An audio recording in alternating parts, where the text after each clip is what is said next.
السلام عليكم ورحمة الله. الحمد لله نحمده ونستعينه ونستغفره ونؤمن به ونتوكل عليه ونعوذ بالله من شرور أنفسنا ومن سيئات أعمالنا.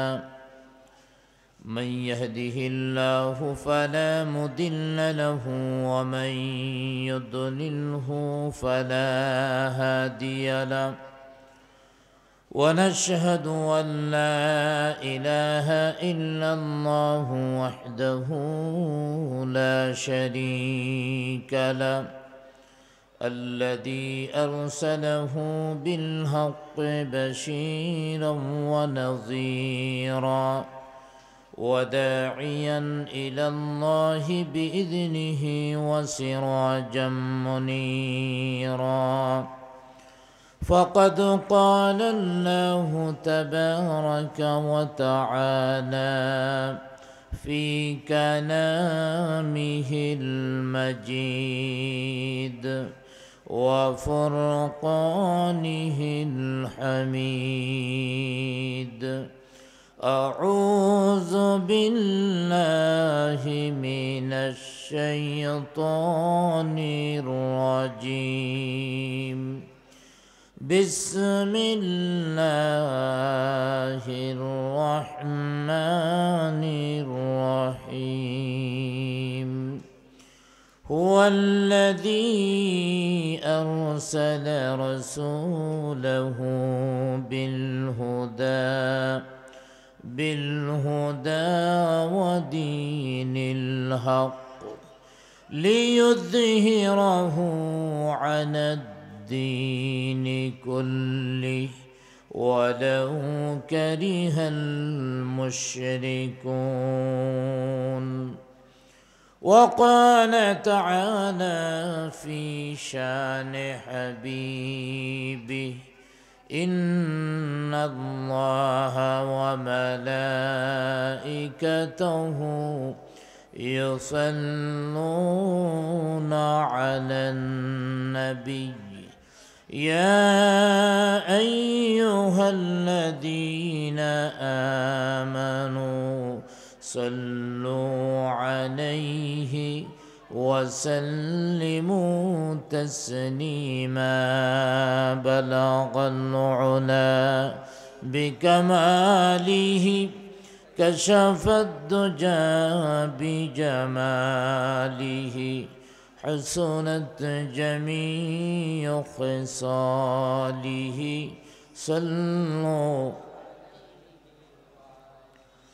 مشرق حب محمد مطلع دیوان امام مطلع خورشید سے کست سینہ سو جان ما.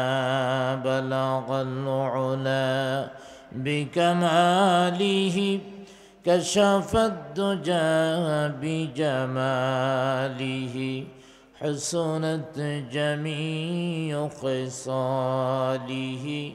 صلوا الہی بنا لو مجھے غبار مدینہ. الہی دکھا دے ہمیں روضہ مدینہ. بلغ العلا بکمالہ کشف الدجى بجماله حسنت جميع خصاله. صلوا মিসবাহুল কোরআন ও সুন্নাহ ঢাকায় উদ্যোগে বার্ষিক ইসলাহি মাহফিলের মোহতারাম হযরত সভাপতি বিশিষ্ট সমাজসেবক জনাব আলহাজ Junaid Ahmed, chairman H group limited Dhaka, এবং হযরত উলামায়ে কেরাম, অত্র এলাকা থেকে আগত হযরত মুরব্বিয়ানে ইযম, সমবয়স্ক যুবক ভাইয়েরা, পর্দার আড়ালে শ্রদ্ধেয়া মা ও বোনেরা, প্রথমেই আল্লাহ সুবহানাহু ওয়া তাআলার অসংখ্য অগণিত শুকর আদায় করি, যিনি আমাদেরকে ইসলামের দুর্যোগপূর্ণ সময়ে বিভিন্ন ব্যস্ততা থেকে মুক্ত করে কোরআন হাদিসের আলোচনা শোনার জন্যে জান্নাতি পরিবেশে আসার বসার তৌফিক দান করেছেন। সকলে একবার বলি আলহামদুলিল্লাহ। আমরা একবার আল্লাহর শুকর আদায় করলাম। আমার ভাইয়েরা, নির্বাচনের সময় যেভাবে আওয়াজ হয় সেভাবে কিন্তু আওয়াজ হয়নি। নির্বাচনের সময় আপনাদের এলাকায় আওয়াজ এমনই হয় না আরও বেশি হয়? কিছু বেশি না অনেক বেশি? বলতে পারেন তখন যারা আওয়াজ দেয় কারণ আছে। প্রার্থীরা চা খাওয়ায়, বিস্কিট খাওয়ায়, মুড়ি খাওয়ায়, বিড়ি খাওয়ায়, নাকি আপনাদের এলাকায় দেয় না? আমার ভাইয়েরা, এইগুলি খায়া জোরে জোরে বলে আলহামদুলিল্লাহ। আমরা বলেছি, চিন্তা করতে পারেন হুজুর আলহামদুলিল্লাহ বললে লাভ কি হবে? আপনি কয় বস্তা মুড়ি নিয়ে আইছেন, বিড়ি নিয়ে আইছেন। আমি মুড়ি বিড়ি কোনোটাই আনতে পারি নাই, তবে আলহামদুলিল্লাহ বললে কি লাভ হবে বলে দিচ্ছি। তাফসীরে বাইদাবী শরীফের মধ্যে আসছে, আলহামদুলিল্লাহ শব্দ লিখতে 8টি অক্ষরের প্রয়োজন।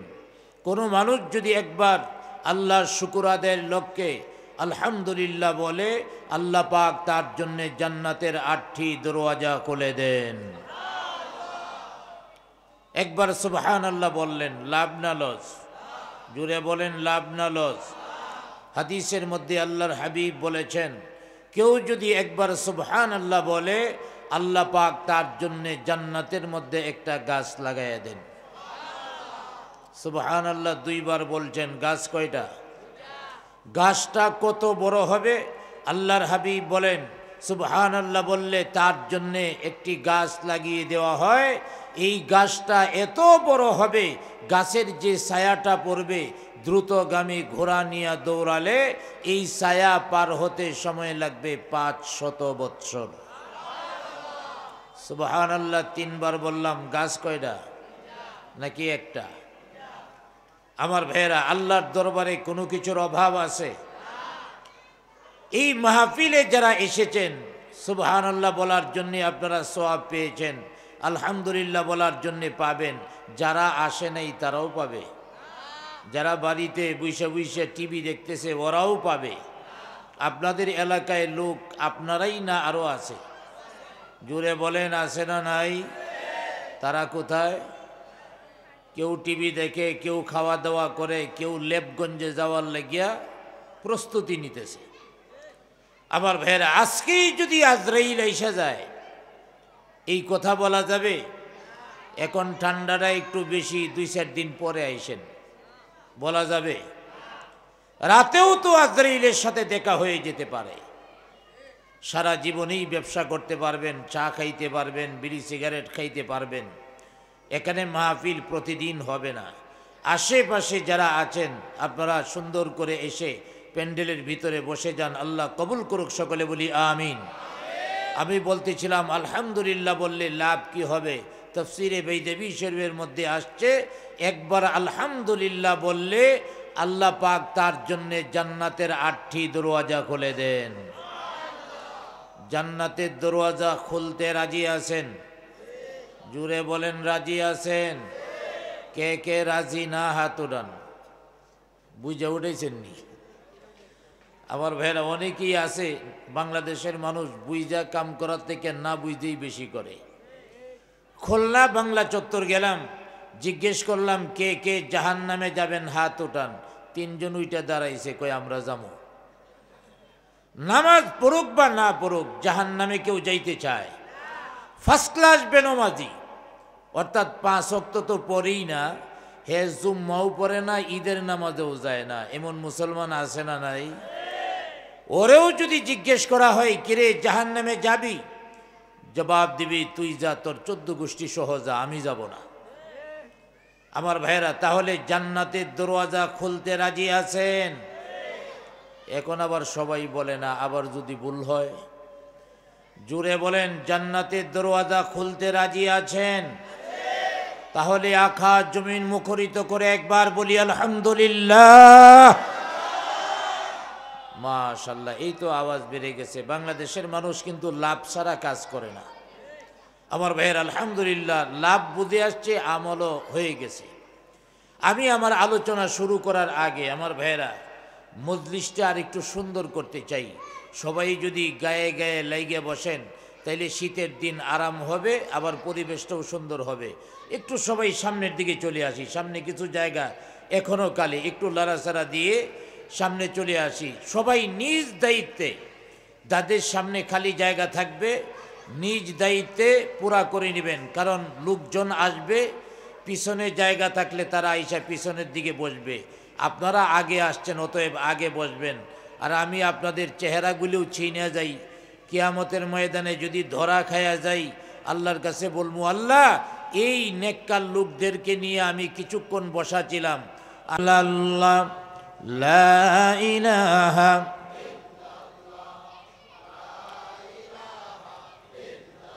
ওঘো দয়াময় নিখিলের প্রভু সর্বশক্তিমান, আমি যেন কখনো যাই না কু ভুলে তোমারি মহাবসীম দান। লা ইলাহা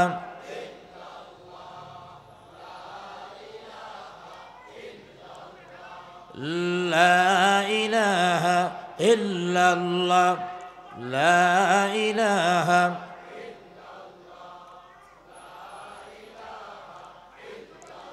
পাহাড়েরি ঝরনা যে গর্জে হয়ে দেওয়ানা, সভ্যদারি ওলিরা বই, সভ্যদারি ওলিরা বই করেছে নাম সাধনা। লা ইলাহা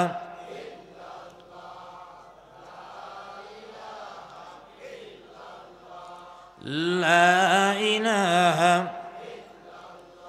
লা ইলাহা ইল্লাল্লাহ মুহাম্মাদুর রাসূলুল্লাহ সাল্লাল্লাহু আলাইহি ওয়াসাল্লাম। মাশাআল্লাহ, এই তো এখন পরিবেশটা অনেক সুন্দর হয়ে গেছে। আল্লাহ সবাইকে কবুল করুক, সকলে বলি আমিন। আজকে আমি আমার ভূমিকায় কোরআনুল করিম থেকে ছোট্ট একখানা আয়াতে করিমা তেলাওয়াত করেছি। এই আয়াতের আলোকেই যতটুকু সম্ভব আলোচনা করার চেষ্টা করব। তবে যতক্ষণ আলোচনা হয় থাকতে রাজি আছেন? জুড়ে বলেন রাজি আছেন? একটু লম্বা হইলেও রাজি আছেন? সারা রাত হইলেও আছেন? অনেকে হয়তো মনে মনে চিন্তা করতেছেন এই বিয়ান্তার বক্তা আইলু কই থেকে। সারা রাত আমার দ্বারা তো সম্ভব নয়, প্রতিদিনই প্রোগ্রাম করতে হয়। অতএব বেশি লম্বাও না বেশি বাঁটেও না, খাইরুল উমুরি আওসাতুহা, মধ্যম পন্থা অবলম্বন করাই ভালো। আমার ভাইয়েরা, আমি যে আয়াতে কারিমা আজকে তেলাওয়াত করেছি, এই আয়াতের মধ্যে দুইটি বিষয়ে আলোচনা করা হয়েছে। কয়টা বিষয়? ভালো করে মনে রাখতে হবে, দুইটা বিষয়ে আলোচনা করা হয়েছে। একটা হলো আমাদের নবী আকেই নামদার তাজদারে মদিনা আহমদ মুস্তফা মুহাম্মদুর রাসূলুল্লাহ সাল্লাল্লাহু আলাইহি ওয়াসাল্লামকে আল্লাহ পাক পৃথিবীতে কেন পাঠিয়েছেন, দ্বিতীয় নাম্বার কি দিয়ে পাঠিয়েছেন। আমাদের নবীকে আল্লাহ পাক কেন পাঠিয়েছেন, কি দিয়ে পাঠিয়েছেন, জানার দরকার আছে না নাই? জোরে বলেন আছে না নাই? আমরা সবাই নিজেদের খাঁটি মুসলমান মনে করি। আমার ভাইয়েরা, যত মুসলমান আছে সবাই নিজেদের খাঁটি মুসলমান মনে করে।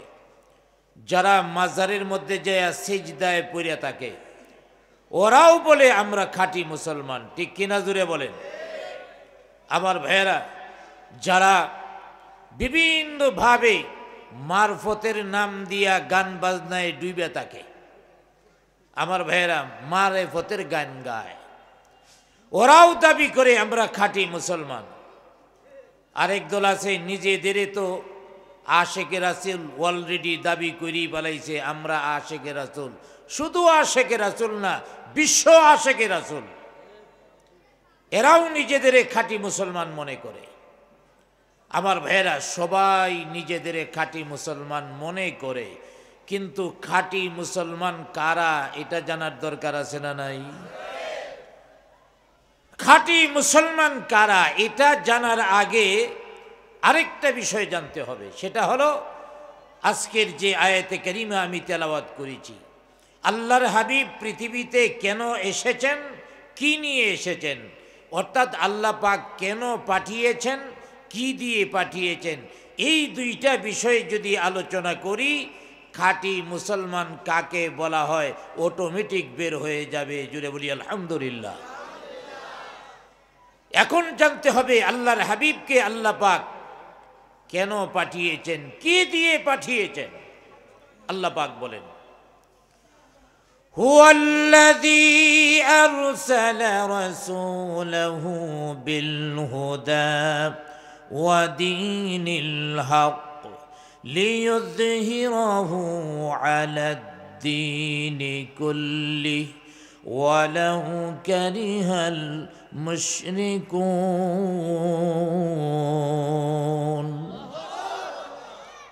এই আয়াতের মধ্যে আল্লাহ পাক বলে দিয়েছেন যে আমার হাবিবকে আমি কেন পাঠিয়েছি, কি দিয়ে পাঠিয়েছি। হুয়াল্লাযী আরসালা রাসূলাহু বিল হুদা ওয়া দীনিল হক। আল্লাহর হাবিবকে দুইটা জিনিস দিয়ে পাঠাইছেন। কয়টা জিনিস? আরো জোরে বলেন, কয়টা জিনিস? একটা হলো হুদা আর একটা হলো দ্বীনে হক। হুয়াল্লাযী আরসালা রাসূলাহু বিল হুদা ওয়া দীনিল হক। দুইটা জিনিস দিয়া আল্লাহ পাক আল্লাহর হাবিবকে প্রেরণ করেছেন। একটার নাম হলো হুদা, আরেকটার নাম হলো দ্বীনে হক। মুফাসসিরগণ বলেছেন হুদা এর অর্থ হলো কোরআন। হুদা এর অর্থ কি? জুড়ে বলেন, হুদা অর্থ কি? দ্বীনে হক মানে ইসলাম। দ্বীনে হক মানে ইসলাম। তাইলে দুইটা জিনিস, একটা হলো কোরআন আর একটা হলো ইসলাম। কোরআন এবং ইসলাম এই দুইটা জিনিস দিয়া আল্লাহ পাক আল্লাহর হাবিবকে প্রেরণ করেছেন। কেন প্রেরণ করেছেন?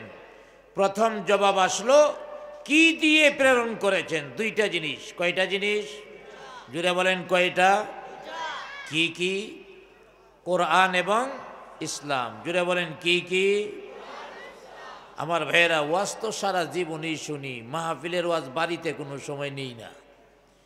একটু চেষ্টা করেন মাহফিলের বয়ানগুলো বাড়ি পর্যন্ত নেওয়া যায় কিনা। আমি সহজভাবে বলবো, আল্লাহর হাবিবকে আল্লাহ পাক কয়টা জিনিস দিয়ে প্রেরণ করেছেন? কি কি? কোরআন এবং ইসলাম। এই তো ওয়াজ আপনারা মোটামুটি আয়ত্তে নিয়ে নিছেন।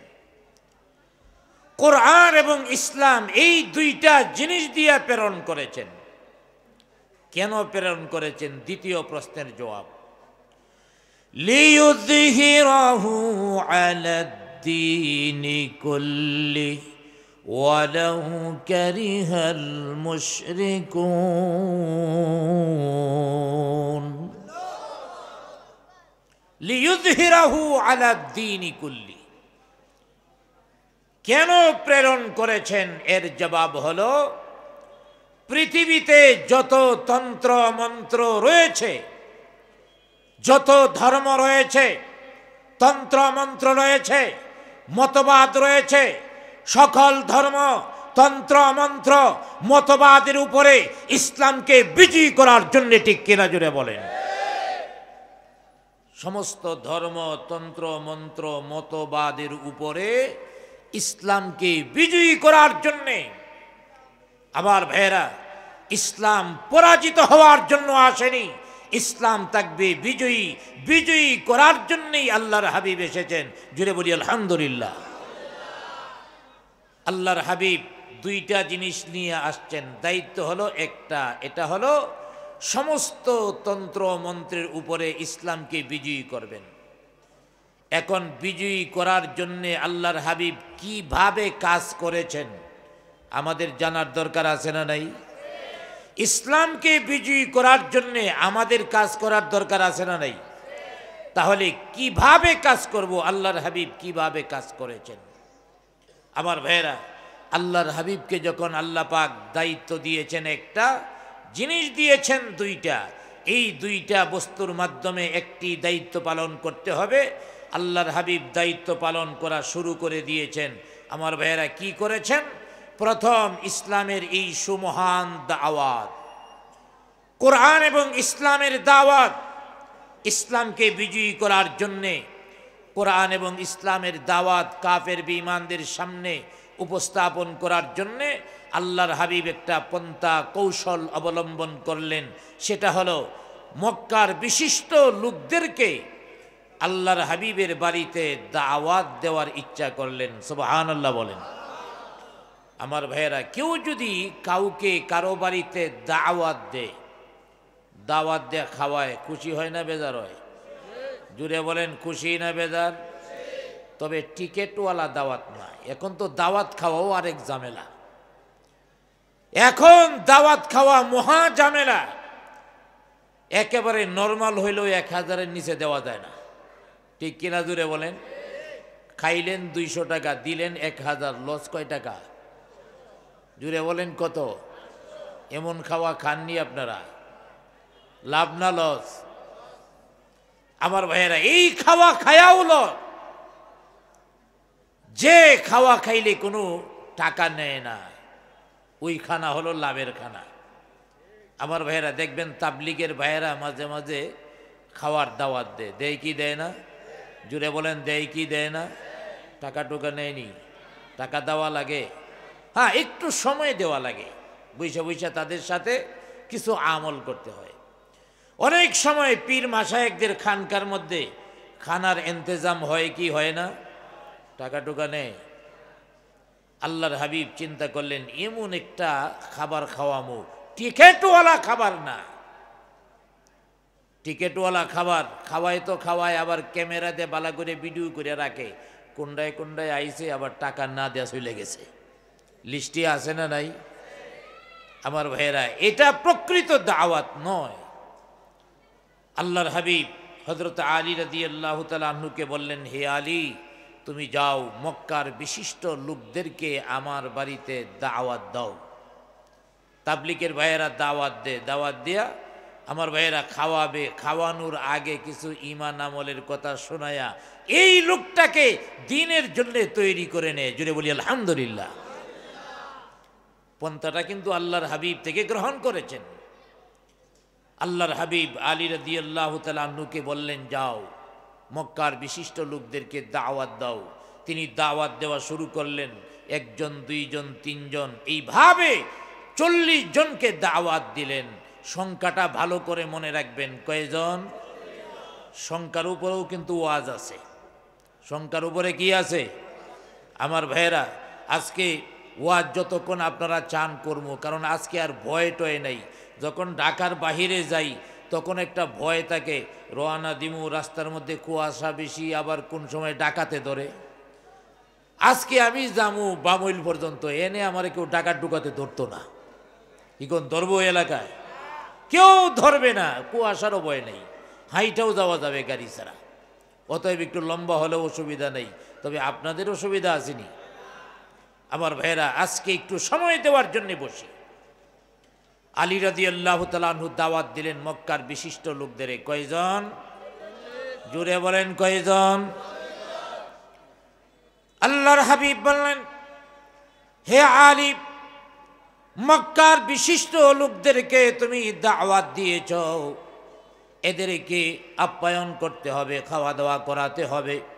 অতএব যাও, বাজারের মধ্যে যাও, কিছু খাবার দাবার ক্রয় করে নিয়ে আসো।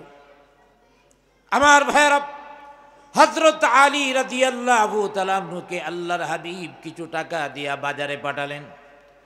টাকাটা কোন কিসিমের টাকা? আমার ভাইয়েরা, মনে করেন ছেলেকে বিবাহ করাবেন, আমার ভাইয়েরা, ছেলেরে বিবাহ করাবেন, মেয়ের বাড়ি থেকে আপনার বাড়িতে মনে করেন কিছু মেহমান আসবে, কথার কথা 200 মেহমান।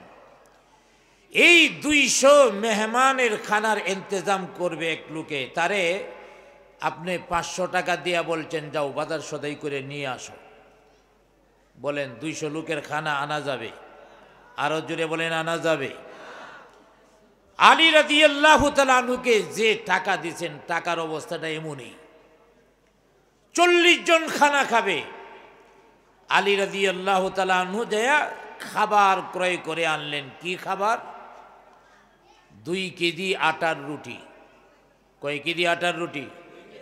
2 কেজি আটার রুটি আর ছোট্ট একটা ছাগলের বাচ্চা। আমার ভাইয়েরা, আপনারা বলেন এই 2 কেজি আটার রুটি আর ছোট একটা ছাগলের বাচ্চা 40 জন পেট ভর্তি করে খাইতে পারবে? আরো জোরে বলেন পারবে? আর সৌদিয়ানরা তো খাবারের জন্য বিখ্যাত। আরে বাংলাদেশের মধ্যেই তো এমন লোক আছে 2 কেজি আটার রুটি খায়া সাপ বানায় ফেলাইবে। আছে না নাই? জোরে বলেন আছে না নাই? আমাদের বাংলাদেশের মধ্যে একজন বড় আলেম, বড় বক্তা ছিলেন হযরত মাওলানা মরহুম আব্দুল গফফার রহমাতুল্লাহি আলাই, যার বয়ান শোনার জন্য হাজার হাজার মানুষ দূর দূরান্ত থেকে এসে বসে যেত। আমার ভাইয়েরা, তিনি অসুস্থ হয়েছেন, বারডেম হাসপাতালে তাকে নিয়ে যাওয়া হলো। বারডেম হাসপাতালে ডাক্তাররা পরীক্ষা নিরীক্ষা করে রিপোর্ট দিল, হুজুর আপনার ডায়াবেটিসের মাত্রা অনেক বেশি। ডায়াবেটিসের মাত্রা অনেক বেশি। এখন তো ডায়াবেটিস আমাদের দেশের মধ্যে এটা স্বাভাবিক হয়ে গেছে। এই ডায়াবেটিস অনেক বেশি, অতএব আপনি সকালে 2টা রুটি, রাতে 2টা রুটি। কয়টা করে রুটি? সকালে 2টা রুটি, রাতে 2টা রুটি। সাবধান, 3টা খাইতে পারবেন না। আর গোস্ত যদি খান, মুরগির গোস্ত 1 টুকরা। কয় টুকরা? 1 টুকরা খেতে পারবেন, এর বেশি না। তো বারডেম হাসপাতালে থেকে বিবি সাহেবরে কল দিছে, ফোন দিছে, দিয়া বলতেছে দেখো ডাক্তার সাহেব বলছে সকালে 2টা রুটি, রাতে 2টা রুটি, 2টার বেশি খাওয়া যাইতো না। তো এক কাজ কইরো, 2 কেজি আটা দেয়া 2টা রুটি বানায় নিয়ে আইসো। কেমন বুঝেন? ডাক্তারের পরামর্শ কেমন বুঝে আইছে। 2 কেজি আটা দিয়া 2টা রুটি বানায় আইনো। সাবধান, 3টা বানায়ও না, তাইলে একটা খাওয়ান যেত না। আর মুরগির গোস্ত 1 টুকরার বেশি খাওয়া যাবে না। অতএব মুরগি কাইটো না, আস্তাবাদি করে নিয়ে আইসো, কাটলে আর খাওয়া যাবে না। এই তো হলো বাংলাদেশের মানুষ। আর সৌদিয়ানরা তো খাবারের জন্য বিখ্যাত। আমার ভাইয়েরা, মদিনায় এক আরাবিয়ান দাওয়াত দিছে, গেলাম আমরা 2 মৌলানা গেছি। তো যাওয়ার পরে আমাদের সামনে বিশাল এক ট্রের মধ্যে কইরা আমার ভাইয়েরা ভেড়া মনে হয় একটা আস্তা বাজি করে নিয়ে আইছে। আর রুটি আনছে কয়েকটা, এক একটা রুটি বাংলাদেশের হুগলার সে বেশি ছোট না। যারা সৌদি আরব গেছেন মোটামুটি জানেন আপনারা, প্রায় হুগলার মতো বড় বড় রুটি আর গুস্ত দিকে কই সর্বনাশ। তো লগে যে মৌলানা ছিল, এই মৌলানারে বললাম ভাই আমার তো ডায়াবেটিস, বেশি খাওয়া যাবে না, যা করেন আজকে আপনি কইরেন। হে আমারে কয় হুজুর ঠিকই কইছেন, আমার ডায়াবেটিস আগে ছিল না, এই রুটি আর বেড়া দেখে আমারও ডায়াবেটিস হয়ে গেছে। কিন্তু ওরা এই খাবারকে ভয় পায় না। ওদের খাবারটা কেমন আমার ভাইয়েরা? ওদের খাবারের অবস্থাটা হলো, আমার ভাইয়েরা একটা আরবি সাহিত্যের একটা ছোট্ট ঘটনা শোনাই।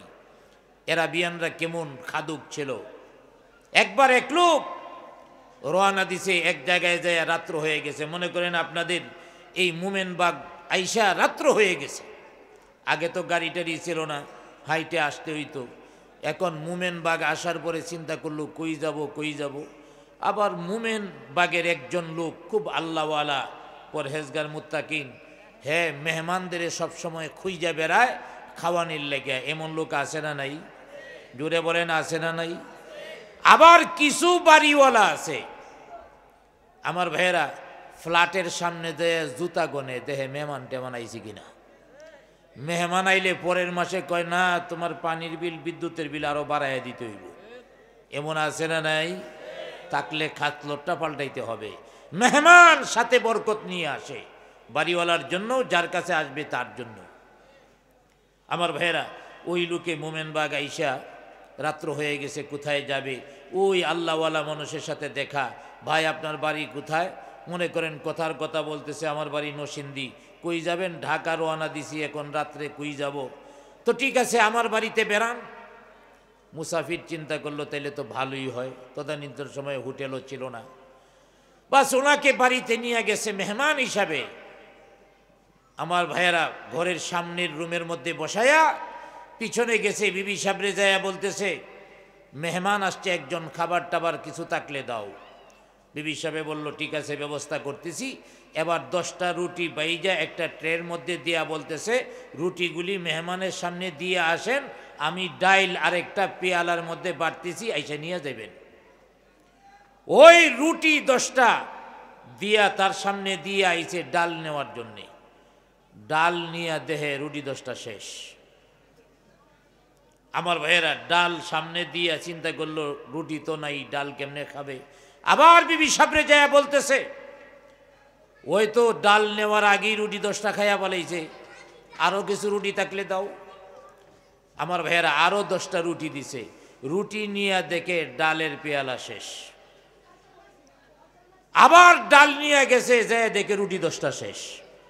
এইভাবে রুটি নিছে 10 বার। কয়টা হইছে? আরো জোরে বলেন কয়শো? 100। আর 10 পেয়ালা ডাল।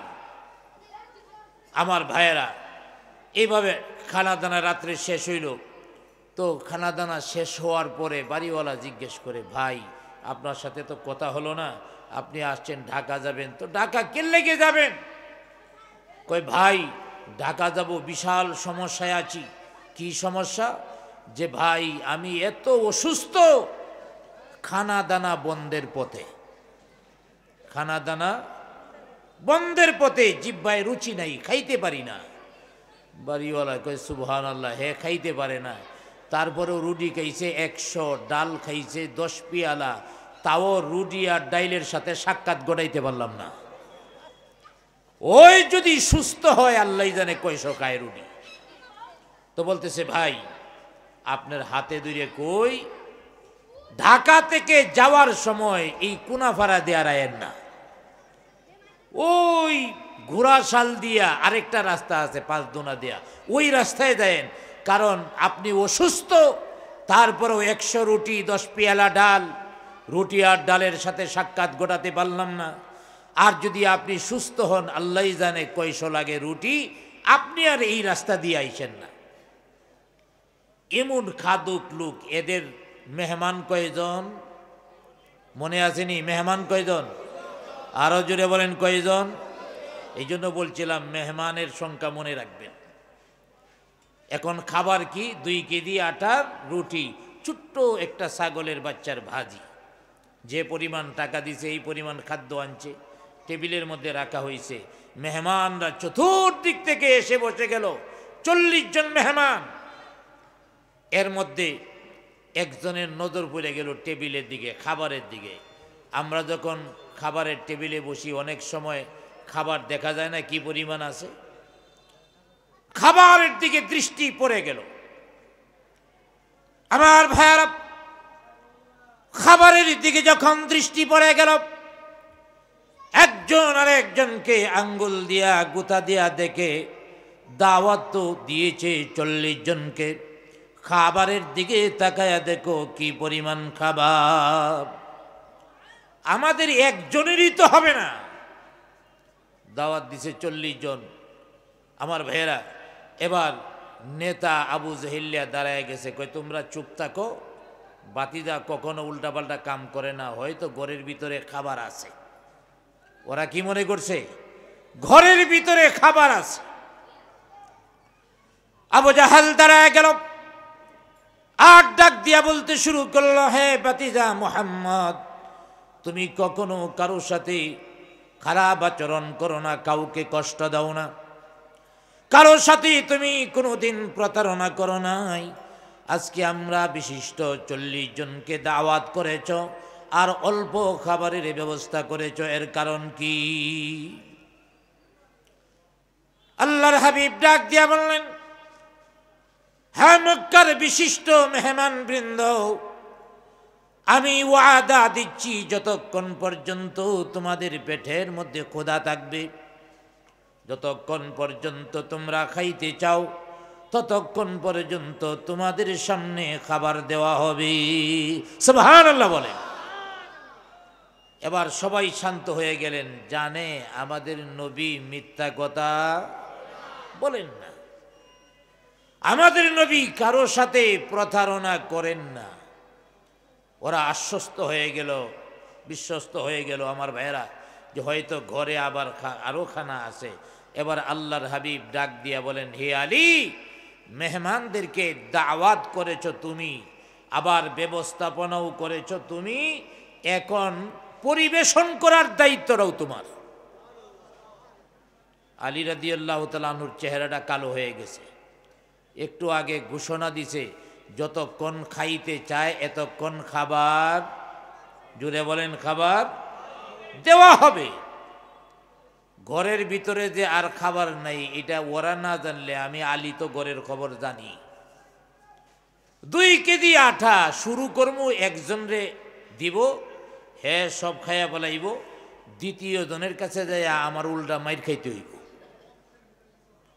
যার কারণে চেহারা একটু কালো।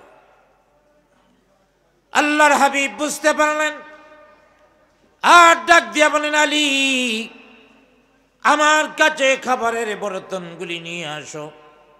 আল্লাহর হাবিবের কাছে খাবারের বর্তনগুলি নিয়ে আসা হলো।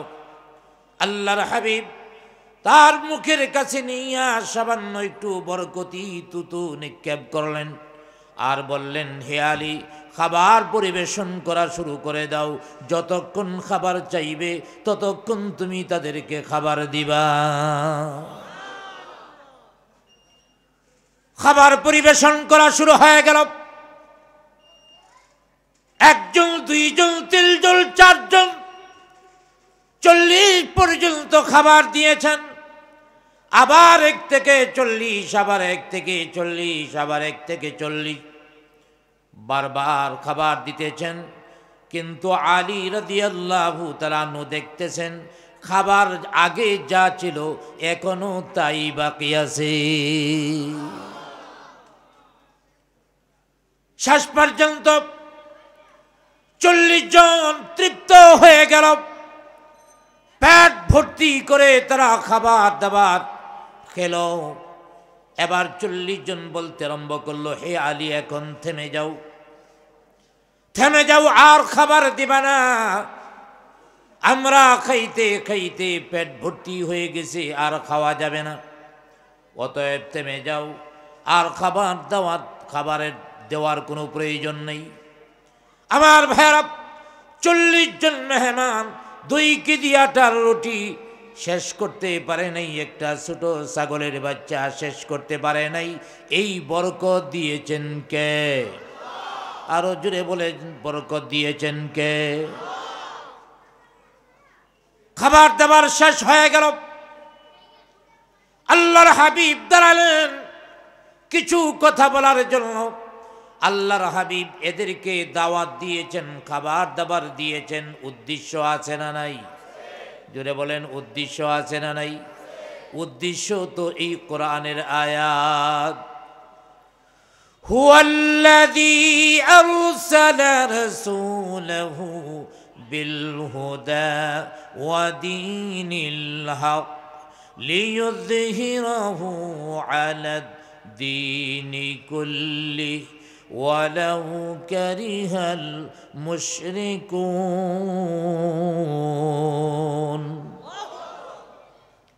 আমার ভাইরা, উদ্দেশ্য তো কোরআনের দাওয়াত, ইসলামের দাওয়াত তাদের সামনে উপস্থাপন করবেন, যাতে করে ইসলামকে বিজয়ী করা যায়।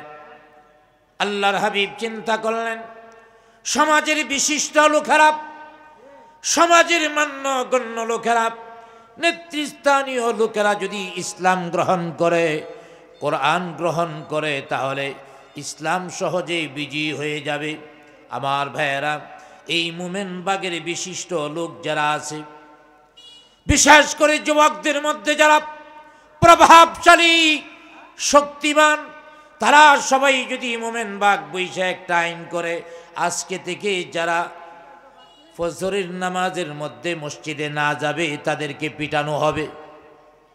বরাক বাঁশের লাঠি হাতের মধ্যে নিয়ে যদি রাত 4টার সময় বাইর হয়ে যায়, আমার ভাইয়েরা সবাই মসজিদে যাওয়ার সম্ভাবনা আছে না নাই? যাবে তো যাবে, বয়ে ওযু ছাড়াই মসজিদে ঢুকবো কেউ কেউ, কারণ ওযু করতে গিয়ে আবার মাইট দুই খাই কিনা। আমার ভাইয়েরা, তোমার পক্ষ হইয়া যা বলার আমি বলে দিচ্ছি। আমাদের এলাকায় যদি মেহমানদারি হয়, কারো বাড়িতে যদি দাওয়াত দেয়া খাওয়ায়, এই লোকের বাপ নাই, চাচা আছে, খাওয়ান দাওয়ানের পরে মুরব্বী হিসাবে চাচা দাঁড়ায়া বলে, আমার ভাতিজায় আপনাদের দাওয়াত দিছিল, যেভাবে খাওয়ানির দরকার ছিল খাওয়াইতে পারি নাই, মাফ করে দিয়েন। বলে কি বলে না? জুড়ে বলেন, বলে কি বলে না? আবার যারা খাইতে আইছে তারাও বলেন, না ভালোই খাওয়াইছেন, এইভাবে মাঝে মাঝে কষ্ট দিয়েন। আমার ভাইয়েরা, আবু জেহেল্লা বাপ যে আল্লাহ রাসূল বলবো যে দেখো 2 কেজি আটার রুটি দেয়া সবাইরে খাওয়াইছি, এটা বলবে। এই জন্য আবু জেহেল্লা বলতেছে, ভাতিজা তোমার বলার দরকার নেই, তোমার পক্ষ হয়ে আমি বলে দিচ্ছি। আবু জেহেল্লা দাঁড়ায় গেল। আমার ভাইয়েরা, আবু জাহেল দাঁড়ায় বক্তৃতা দেওয়া শুরু করলাম। হ্যাঁ মক্কার বিশিষ্ট লোকেরা, দেখো আমার ভাতিজার পাওয়ার কত বেশি। এতদিন পর্যন্ত মনে করতাম আমার ভাতিজা একজন সাধারণ মানুষ, এতদিন পর্যন্ত মনে করতাম আমার ভাতিজা একজন সাধারণ মানুষ। এখন দেখি আমার ভাতিজা সাধারণ মানুষ নয়। 2 কেজি আটা আর একটা ছাগল দিয়া 40 জন মানুষকে মেহমানদারি করেছেন, পেট ভর্তি করে খাওয়িয়েছেন। এখনো রুটি এবং গোস্ত শেষ হয় নাই। এতদিন পর্যন্ত ভাবতাম আমার ভাতিজা সাধারণ মানুষ, এখন দেখি আমার ভাতিজা সাধারণ মানুষ না, মক্কার মধ্যে সবচেয়ে বড় জাদুঘর হয়ে গেছে। আরো জোরে বলেন নাউজুবিল্লাহ। আমাদের নবী জাদুঘর, জোরে বলেন জাদুঘর। আমাদের নবীর সম্মান বাড়াইতেছে। হে আবু জেহেল্লার সম্মান বাড়ায়, জাদুঘর বইলে মানে অনেক কিছু হয়ে গেছে। আমার ভাইয়েরা, এক ভিক্ষুক মসজিদের সামনে বসা আছে, তো ডিসি সাহেব মসজিদে নামাজ পড়িয়া বাইর হয়েছে। বাইর হইয়া দেহে ভিক্ষুক, দেখিয়া চেহারাটা দেখিয়া বৃদ্ধ মানুষ, মায়া লেগে গেছে। পকেট থেকে 1000 টাকার নোট একটা নতুন বাইর করিয়া ভিক্ষুকের প্লেটে দিছে। ভিক্ষুক খুশি না বেজার? জুড়ে বলেন খুশি না বেজার? ভিক্ষুক তার জন্য দোয়া করে, আল্লাহ তাআলা ডিসি সাহেব 1000 টাকা আমাকে দান করেছেন, আমাকে 1000 টাকা ডিসি সাহেব দিয়েছেন। আল্লাহ তোমার দরবারে দোয়া করি, ডিসি সাহেবকে তুমি দারোগা বানায় দাও। আমার ভাইয়েরা, প্রমোশন হয়েছে না ডিমোশন হয়েছে? প্রমোশন না ডিমোশন? ডিসি সাহেবের লাগে দোয়া করে, আল্লাহ ডিসি সাহেবরে তুমি দারোগা বানায় দাও।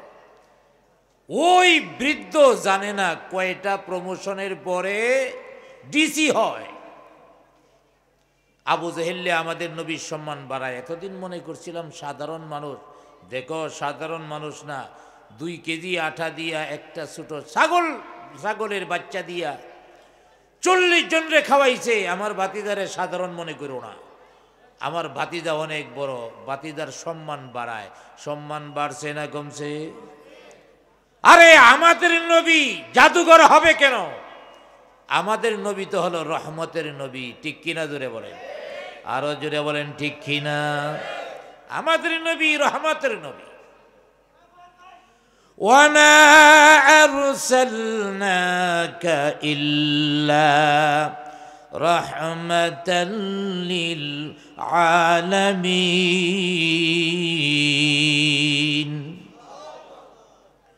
শুধু ওয়াজুদ রহমাতাল লিল আলামিন শুদ্ধ ওজুদ রহমতাল লিল আলামিন মসজিদে ও শুদ্ধ হামারা वे ज़मीन मस्जिदे वो शुद्ध हमारा वे ज़मीन सैयदुल कौनैन खत्मुल मुरसलीन सैयदुल कौनैन खत्मुल मुरसलीन आखिर आमुद बुअद फखरुल अव्वलिन आखिर आमुद बुअद फखरुल अव्वलिन आके आमुद ना फलक में राज वो आके आमुद ना फलक में राज वो अम्बिया वो औलिया मुहताज वो अम्बिया वो औलिया मुहताज ओ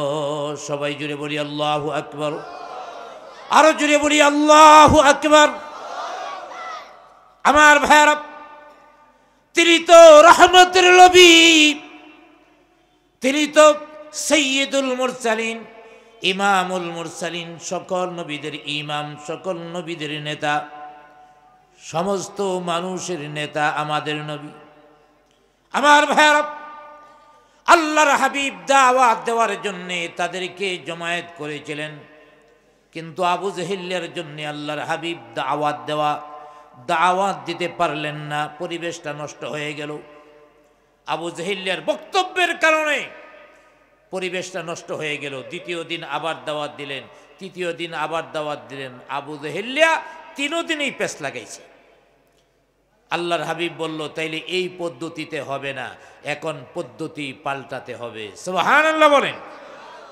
আমার ভাইরা দ্বীনের দাওয়াত একটা বিষয়ে যদি কাজ না হয় তাহলে ভিন্ন কৌশল অবলম্বন করতে হবে ঠিক কিনা জুড়ে বলেন দাওয়াতের ক্ষেত্রে যখন যে কৌশল প্রয়োজন সেই কৌশল অবলম্বন করতে হবে আমার ভাইয়েরা একজন সাধারণ মানুষকে দাওয়াত দেওয়ার প্রক্রিয়া একরকম মন্ত্রী এমপি প্রেসিডেন্ট এদেরকে দাওয়াত দেওয়ার প্রক্রিয়া আরেক রকম কারণ হেরে তো সহজে রাস্তায় পাওয়াই যেত না এজন্য দাওয়াতের পদ্ধতি পরিস্থিতির কারণে পাল্টায় আল্লাহর হাবিব পাল্টায় দিলেন কি এখন কি করলেন আমার ভাইয়েরা এই কাবার পাশেই জাবালে আবু কুবাইসের পাহাড়ের চূড়ায় দাঁড়ালেন দাঁড়ায়া বনু হাশেম বনু মুত্তালিব এইভাবে বিভিন্ন কবিলার নাম ধরে ধরে আল্লাহর হাবিব ডাকতেছেন আর সবাই চতুর্দিক থেকে এসে জমা হতে লাগলো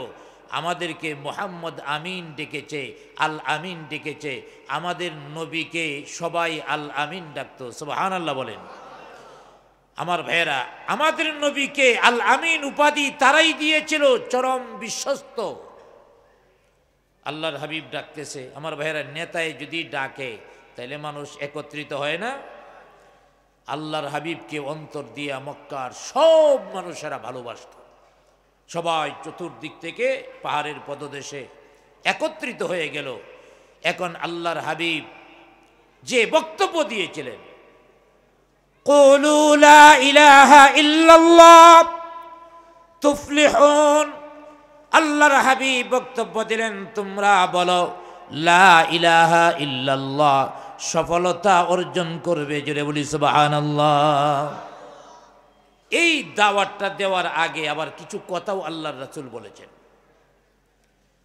মক্কাবাসীরা যখন একত্রিত হল সবাই বলতে শুরু করলেন হে মুহাম্মদ আমিন আমাদেরকে কেন আপনি আহ্বান করেছেন কেন ডেকেছেন আল্লাহর হাবিব বললেন তোমাদেরকে ডেকেছি আগে একটা কথার উত্তর তোমাদের কাছ থেকে আমি জানতে চাই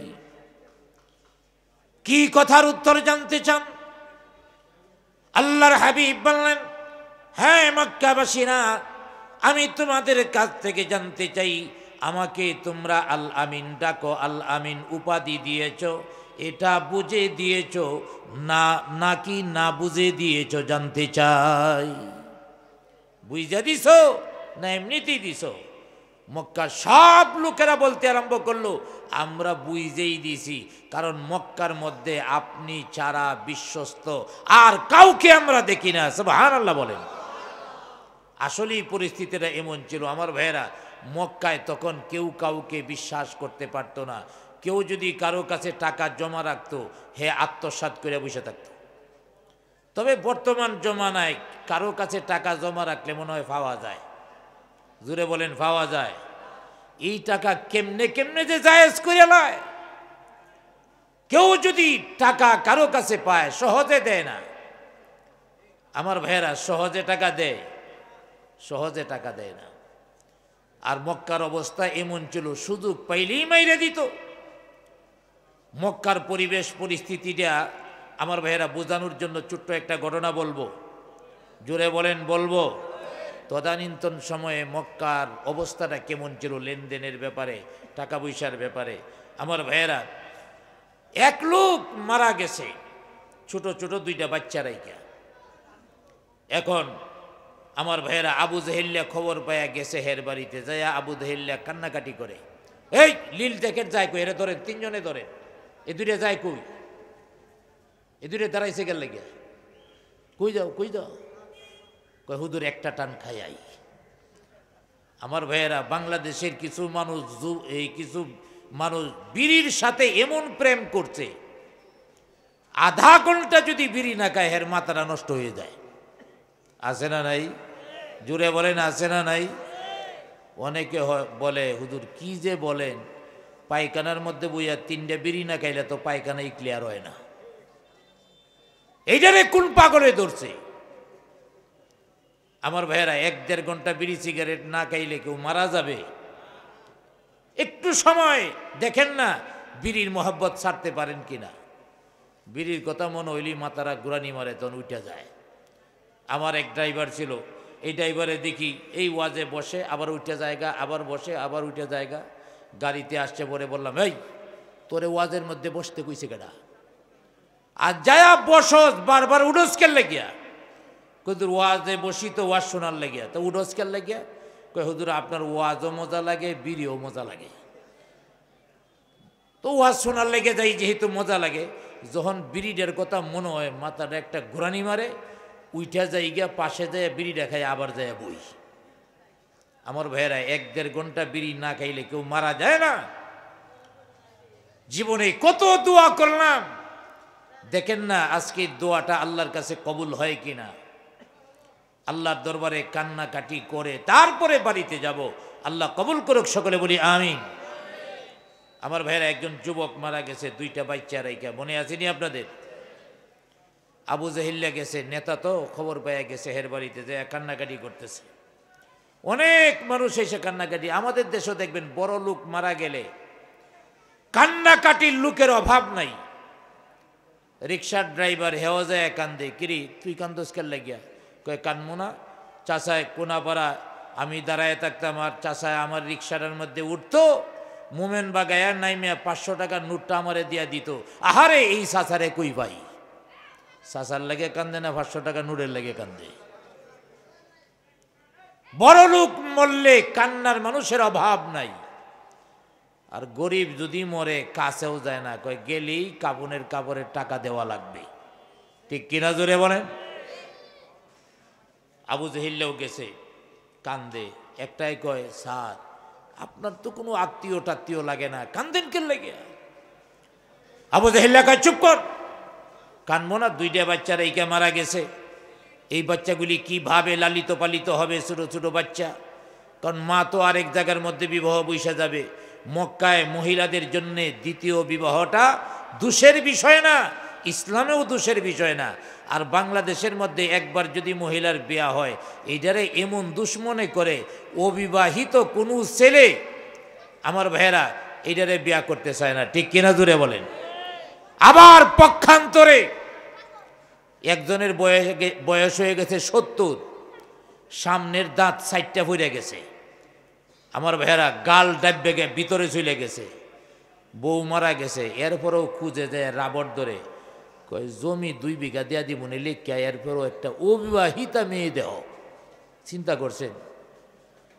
1 পা কবরের মধ্যে চলে গেছে, হ্যাঁ খুঁজে অবিবাহিতা নারী টাকার জন্য।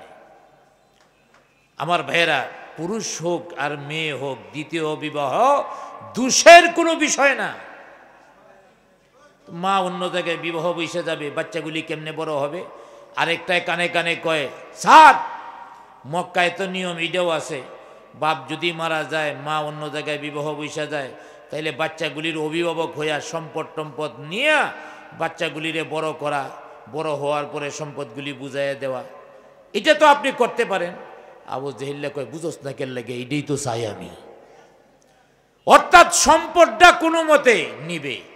কিছু কিছু সামসা তাহেনার সাথে, স্যার আপনি দায়িত্বে নিয়ে আনেন, আপনার দায়িত্বে ফোলাগুলি থাকলে নষ্ট হবে না, আপনি নেতা মানুষ। আবু জেহেল্লা কয়, ঠিক আছে, তোমরা যেহেতু কইতেছ, তোমরা অনুরোধ করলে তো আর আমি ফালাইতে পারি না। আসলে কিন্তু হেই তৈরি করে আনছে এই লোকগুলিরে। যাক, আমার ভাইয়েরা সম্পদ সহ বাচ্চাগুলিরে নিছে। লম্বা ঘটনা, বাচ্চাগুলি যখন বড় হয়েছে, প্রাপ্তবয়স্ক হয়েছে, এখন সম্পদ বুঝাইয়া দিবে।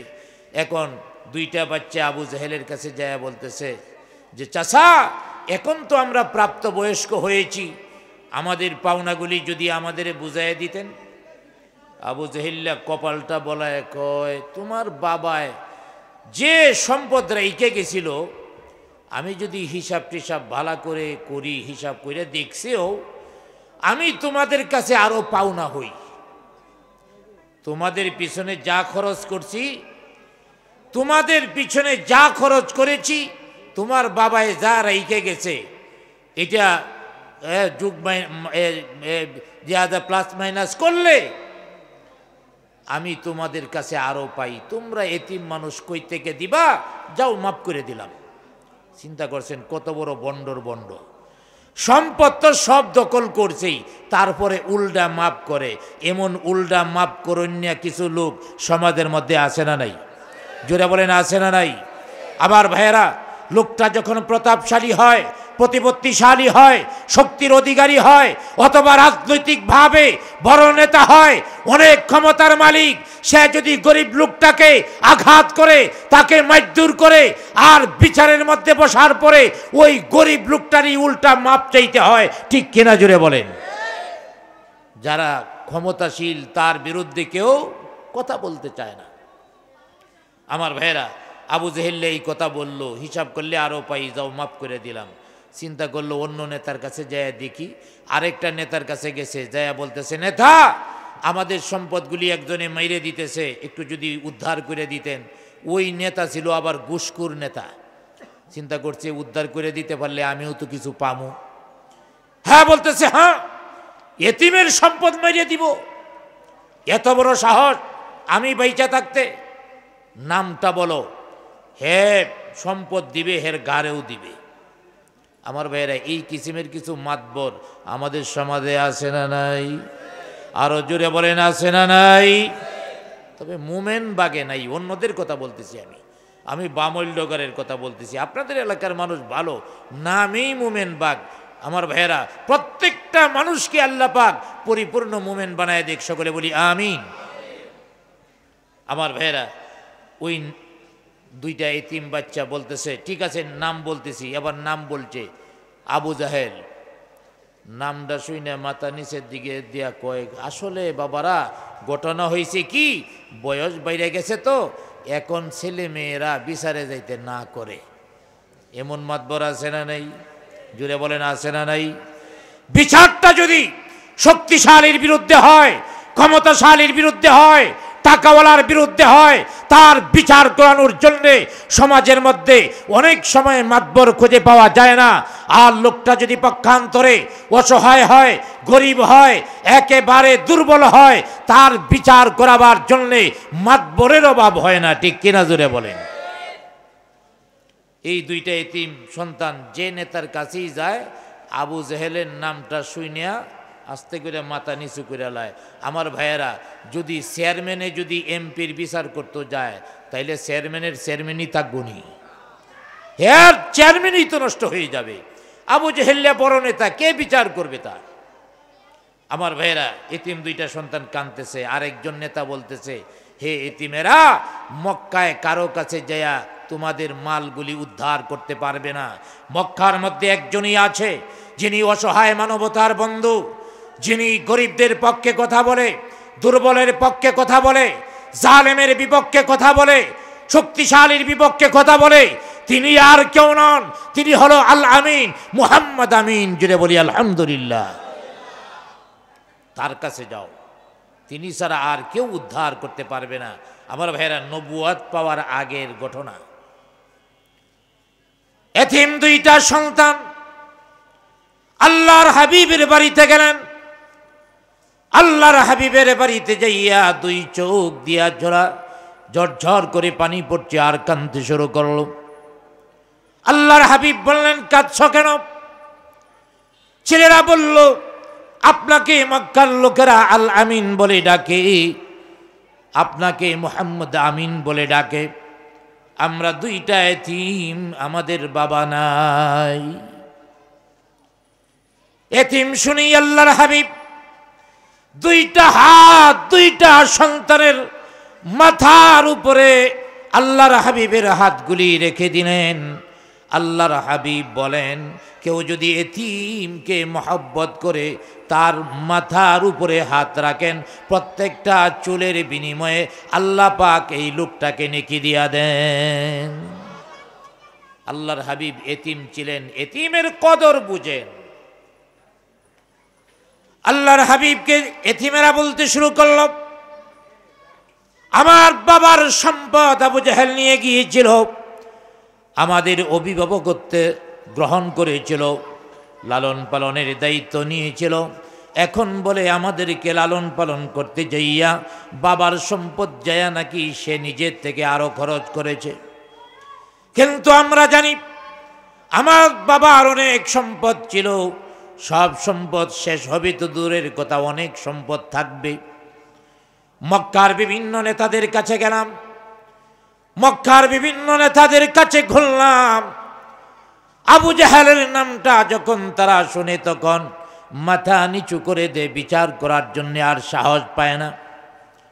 সর্বশেষ একজন বলে দিল, আপনি নাকি অসহায় মানবতার পক্ষে কথা বলেন, আপনি নাকি জালেমের বিপক্ষে কথা বলেন, এই জন্যে আপনার কাছে আসলাম। আপনি মেহেরবানি করে আমাদের পাওনাগুলি আদায় করে দেন, মক্কার অন্যান্য নেতাদের মতো আপনিও আমাদের ফিরাইয়া দিয়েন না। আমার ভাইয়ারা, আল্লাহর হাবিব সাল্লাল্লাহু আলাইহি ওয়াসাল্লাম দুইটা এতিমের দুই হাত ধরলেন আর বললেন, এতিমেরা রে, আর কান্দিস না, আর কান্দিস না, আর কান্দতে হবে না, চোখের পানি মুছে ফেল। আমি ওয়াদা দিলাম তোদের পাওনা আবু জাহেলের কাছ থেকে আদায় করে দিব। দুইটা ছেলেকে দুই হাতের মধ্যে ধইরা সোজা আবু জাহেলের বাড়ির সামনে গেলেন, ঘরের দরওয়াজার সামনে দাঁড়ায় গেলেন আর ডাক দিয়া বলেন, আবু জাহাল, কোথায় তুমি? এই দুইটা এতিম সন্তানদের পাওনাগুলি এখন আদায় করে দিবা। আমার ভাইয়েরা, আল্লাহর হাবিব যখন এইভাবে ধমক দিয়া বললেন, আবু জাহেলের সাথে বড় নেতার সাথে কিছু ছোট নেতা তাকে কি তাকে না?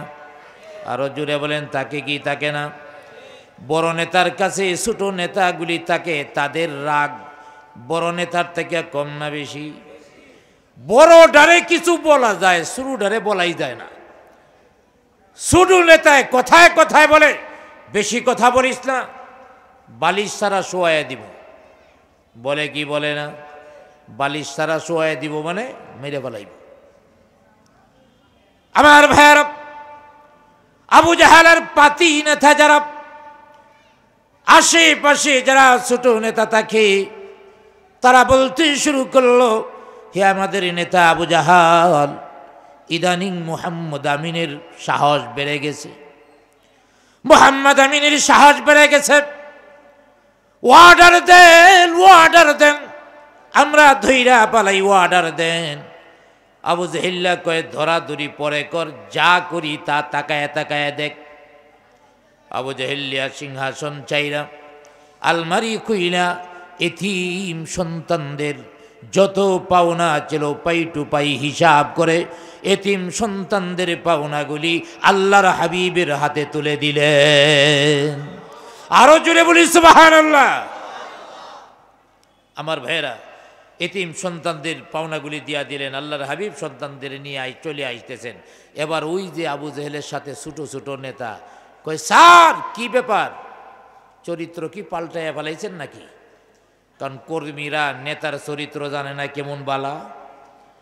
কর্মীরা তো জানে আমার নেতার চরিত্রটা কত সুন্দর। বিভিন্ন জায়গার মধ্যে স্লোগানও আছে নেতা লইয়া, হ্যাঁ, আমার নেতার চরিত্র ফুলের মতো পবিত্র, বলে কি বলে না? জুড়ে বলেন, বলে কি বলে না? নেতার চরিত্র ফুলের মতো পবিত্র। স্লোগানটা সত্য না মিথ্যা? জুড়ে বলেন, সত্য না মিথ্যা? মিথ্যা বলতেছেন সবাই, আমি বলবো স্লোগানটা সত্য। কেমনে সত্য দেখেন, গোলাজি গুলশাদ জুদা বাসাদ তরু তাজা নমিমানত, গোলাজি গুলশাদ জুদা বাসাদ তরু তাজা নমিমানত, अगर मानद शबे मानद शबे दीगर नमी मानद, अगर मानद शबे मानद शबे दीगर नमी मानद। আমার ভাইরা, গাছের মধ্যে যখন ফুল ফুটে, ফুলটা ফুটার পরে গাছের মধ্যে কয় বছর থাকে? গাছের মধ্যে যখন ফুল ফুটে এটা বছর থাকে, মাস থাকে, সপ্তাহ থাকে, 1 ঘন্টা বা 2 ঘন্টা বা 1 দিন বা 2 দিন। আবার ভাইরা, গাছের মধ্যে যখন ফুল ফুটে, এই ফুলটা গাছের মধ্যে বেশি দিন থাকে না, 1 দিন বা 2 দিন। এরপরে গাছ থেকে এই ফুলটা ঝরে যায়, মাটির মধ্যে যখন পড়ে গেল, এই ফুলটা মাটির মধ্যে বেশি দিন অক্ষত থাকে না, 1 দিন বা 2 দিন। তারপরে এই ফুলের মধ্যে পচন ধরে কি ধরে না? জোরে বলেন, ধরে কি ধরে না?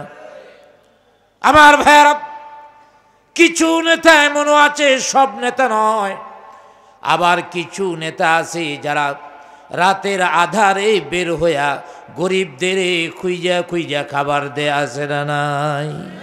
2 শ্রেণীরই আছে। আমার ভাইরা, অতএব তাদের চরিত্র হলো ফুলের মতো। এমন নেতা নিয়ে আসছি ফুলের মতো চরিত্র।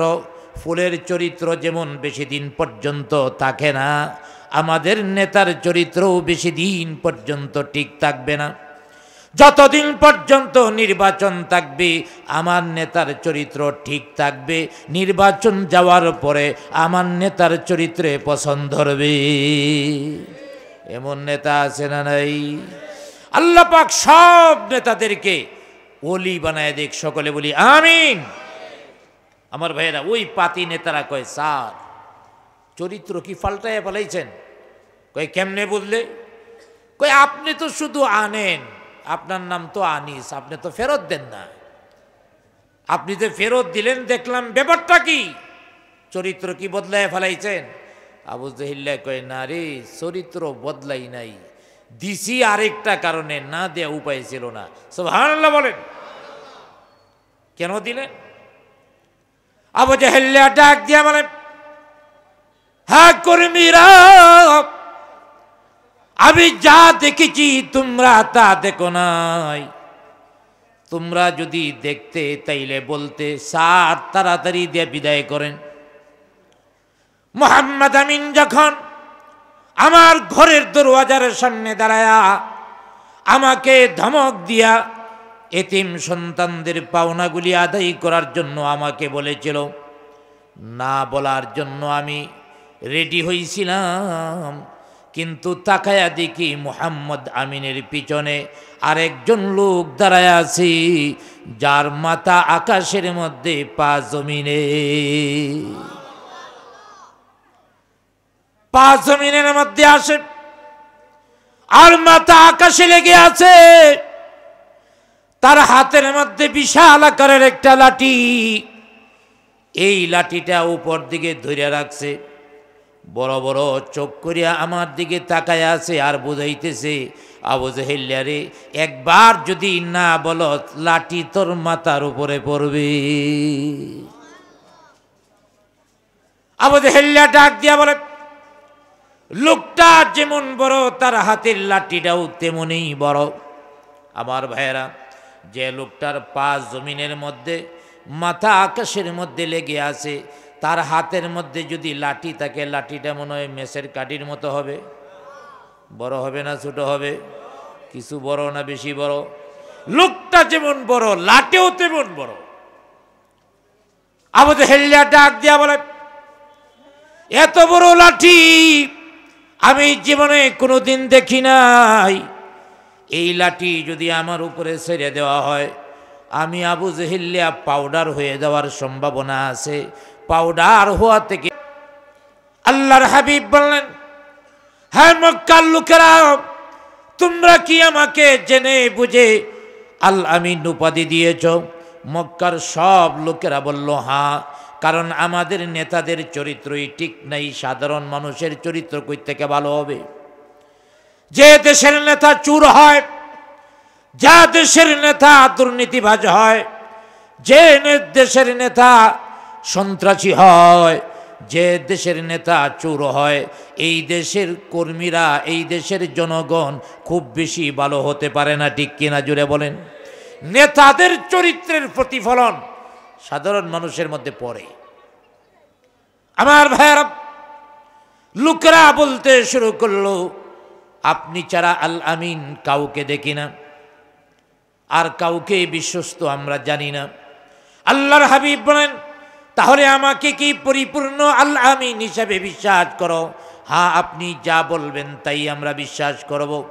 আল্লাহর হাবিব বললেন, তাহলে আমি যদি বলি এই পাহাড়ের পিছনে একটা দুশমন বাহিনী আছে, পাহাড়ের পিছনে বিশাল দুশমন বাহিনী, যে কোনো সময় তোমাদের উপরে আক্রমণ করতে পারে, তাহলে তোমরা কি বিশ্বাস করবে?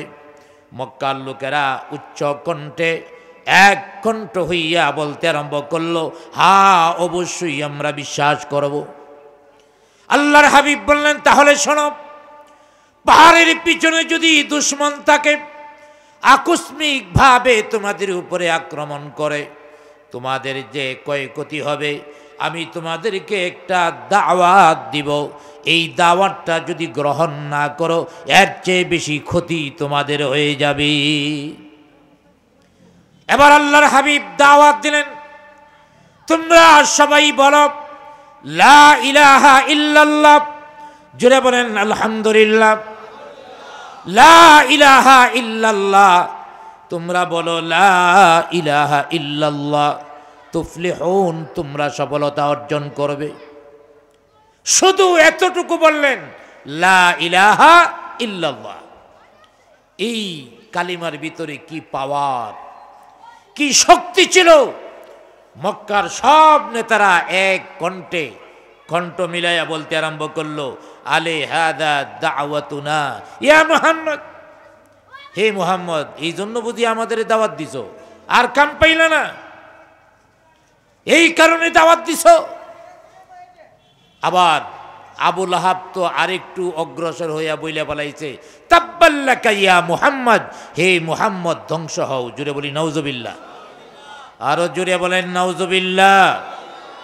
আমার ভাইয়েরা, আবু লাহাবিয়া আমার নবীর বিরুদ্ধে দোয়া করলে কবুল হওয়ার সম্ভাবনা আছে? জুড়ে বলেন আছে। কবুল হইলেও বাউবাই হইব না উল্টাবাই হইব? উল্টাবাই হইছে। আল্লাহ পাক সূরা নাজিল করে দিয়েছেন, তাব্বাত ইয়াদা আবি লাহাবি ওয়া তাব মা আগনা আনহু মালুহু ওয়া মা কাসাব।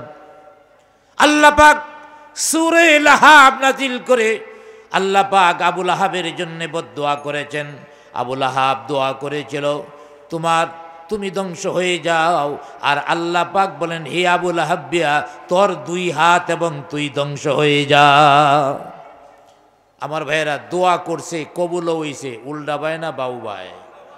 আমার ভাইয়েরা, এক লোকে শ্বশুর বাড়িতে যাবে, তদানীন্তন সময়ে গাড়ি টাড়ি ছিল না, পার্শ্বের বাড়ির এক ঘোড়া পালতো লোকে যায় বলতেছে, ভাই শ্বশুর বাড়িতে যাব, পায়ে হাইটা কেমনে যাই, আপনার ঘোড়াটা যদি একটু দিতেন। কয় না, আমার ঘোড়া আমি কাউকে দেই না। মনটা খুব খারাপ। পরে সারা দিন গেছে, পরে হলো রাত, হলো শবে বরাতের রাত। আমার ভাইয়েরা, শবে বরাতে এই লোকটা মসজিদে ঢুকছে, সারা রাত ইবাদত করছে, মনের মধ্যে কষ্ট, শ্বশুর বাড়িতে যাব, হের ঘোড়াটা দিল না। এবার শবে বরাতে শেষ রাতে আল্লাহর কাছে চোখের পানি ফালায় দেয়, দোয়া করে। দেখেন দোয়াটা কোন কিসিমের দোয়া। আল্লাহ তাআলা সারা রাত ইবাদত করলাম, সারা রাত নামাজ পড়লাম, জিকির আজকার করলাম, যত আমল করলাম, এর বিনিময়ে কোনো নেকি চাই না, কোনো সওয়াব চাই না, শুধু এর বিনিময়ে পার্শ্বের বাড়িওয়ালার ঘোড়াটা যাতে মইরা যায়।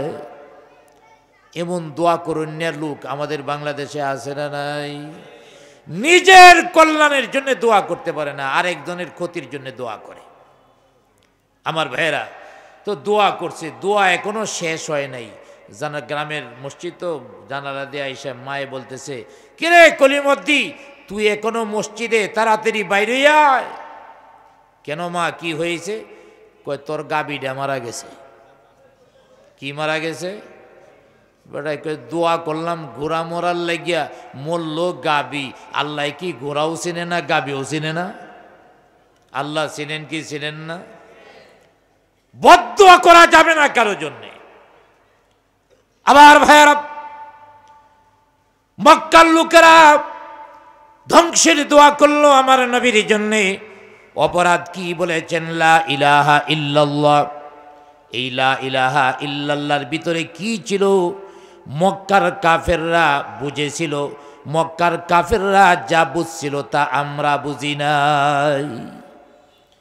যখনই বুঝে তখনই আমার ভাইয়েরা, আল্লাহর হাবিবের বিরোধিতা যেমন হয়েছিল, এখনো বিরোধিতা হবে। কালিমার ভিতরে কি আছে জানলেই। মক্কার লোকেরা বিরোধিতা কেন করলো? লা ইলাহা ইল্লাল্লাহ, এর মানে আল্লাহ ছাড়া আর কোনো মাবুদ, জোরে বলেন আছে, আরো জোরে বলেন আছে। তাহলে আমাদের মালিক কে? সৃষ্টিকর্তা কে? রিজিক দেওয়ার মালিক কে? বিধান দেওয়ার মালিক কে? খাবার দিবেন, তৈরি করবেন, সব কিছু দিবেন, আর বিধান আল্লাহর মানবেন না।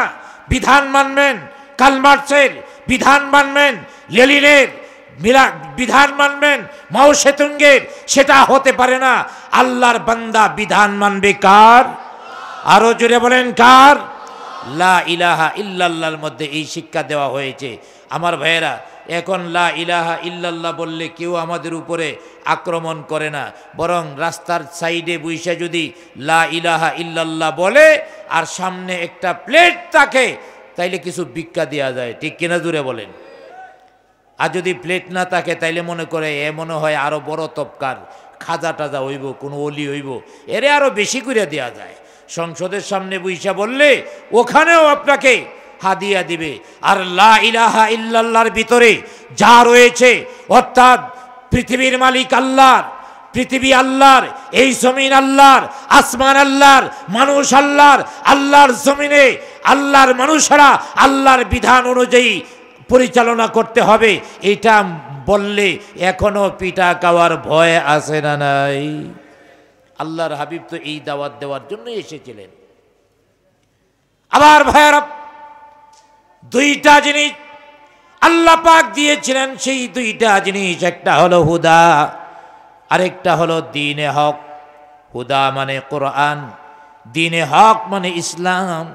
এই দুইটা জিনিস দিয়া আল্লাহ রাব্বুল আলামিন আল্লাহর হাবিবকে পাঠিয়েছেন। দায়িত্ব হলো একটা, লিয়ুযহিরাহু আলাদ-দীনি কুল্লি। আমার ভাইরা, পৃথিবীর মধ্যে যত তন্ত্র মন্ত্র মতাদর্শ আছে, সব তন্ত্র মন্ত্র মতাদর্শের উপরে ইসলামকে বিজয়ী করার জন্য জোরে বলি আলহামদুলিল্লাহ। আমার ভাইরা, আল্লাহর হাবিব সেই দায়িত্ব পালন করেছে, আর কাফেররা বিরোধিতা করেছে। আমার ভাইরা, এখনো এই দায়িত্ব যারা পালন করবে তাদের বিরোধী থাকবে কি থাকবে না? জোরে বলেন, থাকবে কি থাকবে না? তবে আল্লাহর রাসূলের বিরোধীরা সফল হতে পেরেছে, আল্লাহর হাবিব সফল হয়েছেন। আমরাও যদি লা ইলাহা ইল্লাল্লাহর শিক্ষা যদি আমরা চতুর্দিকে ছড়িয়ে দিতে চাই, সফলতা আল্লাহ পাক আমাদেরকেই দিবেন। ঠিক কিনা জুড়ে বলেন? আমার ভাইয়েরা, আল্লাহর রাসূলের বিরুদ্ধে বিরোধিতা হয় নাই? কেমন বিরোধিতা! সংসদের মধ্যেও বিরোধিতা। আল্লাহর হাবিবকে নিয়ে সংসদের মধ্যেও বিরোধিতা হয়েছে কি হয়েছে না? কি বিরোধিতা! আল্লাহর হাবিবের এই মিশনকে বন্ধ করে দিতে হবে। এরা চেষ্টা করে বন্ধ করতে পারছে, কেন পারে নাই? আল্লাহ পাক বলেছেন, ইউরিদুনা লিইউতফিউ নূরাল্লাহি বিআফওয়াহিহিম ওয়াল্লাহু মুতিম্মু নূরিহি ওয়ালাউ কারিহাল কাফিরুন। আবার ভারত আল্লাহ পাক বলেন, কাফের বেঈমানেরা চায় ফু দিয়া কোরআনের আলোকে নিভিয়ে দিতে। আল্লাহ পাক বলেন, আমি এই আলোকে আরো প্রজ্বলিত করব। জোরে বলি আলহামদুলিল্লাহ। আরো প্রজ্বলিত করব। ওয়ালাউ কারিহাল কাফিরুন, যদিও কাফেররা তা পছন্দ করে না। আমার ভাইয়েরা, আল্লাহ দিনকে বিজয়ী করবে, কাফেররা পছন্দ করে? কাফেররা পছন্দ না করলে আল্লাহর কিছু আসে যায়? জুড়ে বলেন, আসে যায়? আল্লাহর ক্ষমতা কমে যাবে? নাউযুবিল্লাহ, আল্লাহর কিছুই হবে না, বরং যারা বিরোধিতা করবে তাদের এই ক্ষতি হবে। কবির ভাষায় বলেন, সৌফরাগার ওয়াসলে আফতাব নেকাহাদ, সৌফরাগার ওয়াসলে আফতাব নেকাহাদ, রুনুকে বা জারে আফতাব নেকাহাদ, রুনুকে বা জারে আফতাব নেকাহাদ। আমার ভাইয়েরা, আমার গ্রামের বাড়ি কিশোরগঞ্জ। কিশোরগঞ্জে একটা পাখি আছে, নাম হলো কলাবাদুর। আপনারা কে কোন এলাকায় কি বলেন জানি না, আপনারা কে কি বলেন? কলাবাদুরই বলেন। যাক, মাশাআল্লাহ। আমার ভাইয়েরা, সেই কলাবাদুর সে কি বলে? সূর্যের আলোর দিকে তাকাবো না। আচ্ছা, আপনারাই বলেন, কলাবাদুর যদি সূর্যের আলোর দিকে না তাকায়, সূর্যের আলো কমে দেব? অর্ধেক কমবো? 4/1 ভাগ? সূর্যের কোনো ক্ষতি হবে? ক্ষতি যদি হয় বাদুরেরই হবে। কেমনে হবে? মনে করেন কলা গাছের মধ্যে বৈশা আছে, ঘটনাক্রমে গাছ কাইটা ফেলাইছে, এখন কি উড়া দিতে হবে না? সূর্যের আলোকে অ্যাভয়েড করার জন্যে, না দেখার জন্যে কি করতে হবে? চোখ বন্ধ রেখে উড়া দিতে হবে। চোখ বন্ধ করে উড়া দিছে, রাস্তার মধ্যে বিদ্যুতের ফিলার বাড়ি খায়া নিচে পড়ছে, ছোট ছোট ছেলে মেয়েরা এসে ধরছে, দইরা পাখার মধ্যে বাঁধ দিছে, পায়ের মধ্যে বাঁধ দিছে, নতুন করে পায়ে এবং পাকায় বাঁধ দিয়া নতুন করে উড়া শিখায়। ঠিক কিনা জোরে বলেন? আমার ভাইয়েরা, তেমনি ভাবে ওই কলাবাদুর যেমনি ভাবে সূর্যের বিরুদ্ধে বিরোধিতা করে, সূর্যকে অ্যাভয়েড করে, তারা সে নিজেই বিপদে পড়েছে।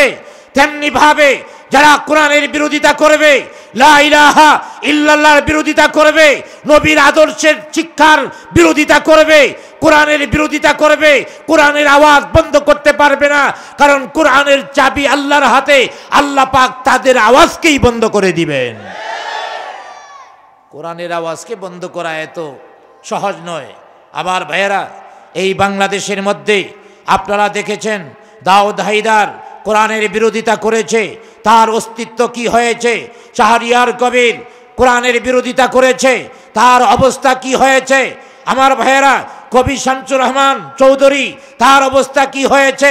দাউদ হায়দারের অবস্থা কি হয়েছে? তাসলিমা নাসরিনের অবস্থা কি হয়েছে? আপনারা সবাই দেখেছেন। ইদানিং শুনলাম তাসলিমা নাসরিন নাকি জামাই খুঁজে, জামাই খুঁজে, কেউ কে পায় না। আমার ভাইয়েরা, ওরে তো কেউ বউ হিসাবে চায় না, সব তাকে ফ্রি ব্যবহার করতে চায়। ঠিক কিনা জোরে বলেন? কোরআনের বিরুদ্ধে অবস্থান নেওয়ার কারণে এই বাংলাদেশে থাকতে পারে নাই।